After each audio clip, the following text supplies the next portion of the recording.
This is not the look of a person who has ideas.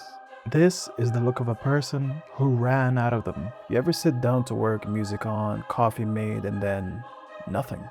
Like your brain just clocked out without telling you. I've been sitting here for over an hour trying to write, think, anything really. But all I've done is convince myself I'm terrible at what I do. They say creativity never really leaves you, but it sure knows how to hide. The worst part is, I keep thinking if I just stay here long enough, maybe the ideas will come crawling back. Maybe that's the problem.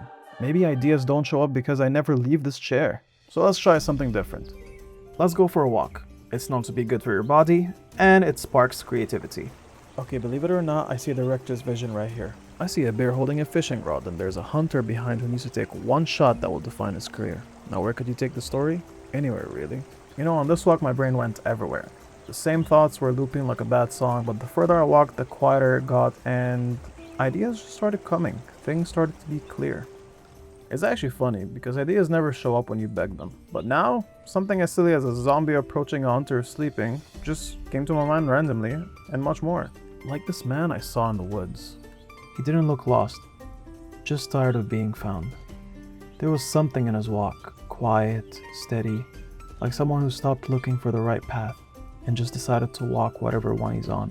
Maybe he was walking to remember, maybe to forget, or maybe he just needed to hear the world again without anyone telling him how it should sound like. Whatever it was, he looked free. You know, there's also a point in time where you just walked so long that you just start losing a few brain cells. You know, I skipped leg day for this. Go to the gym. You've been slacking, boy. That right there, that is leading you to a temple.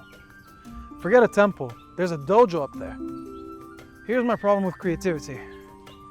My job is to be a creative all the time, doing content for this client, for the other client, for everyone around me, and studying it, and it's a whole lot of being creative and creative and creative. It gets exhausting. But I think there's no roof or ceiling to how far you can get creative. So we'll see how it goes. I have a whole future ahead of me. Let's see where it takes me. And just like that, for a few more steps, it finally clicked. I got it. Come here, get closer. When you run out of ideas, remember that your story is the biggest idea there is. You're running out of creativity? Your story is the best story you can tell. So always look back or look ahead and tell that story. Not all paths are paved for you, you know? There are a lot of bumpy roads and bumpy paths. You're gonna have to walk by anyways. Trying to reach the end point and just keep walking. Watch your step though. Yep.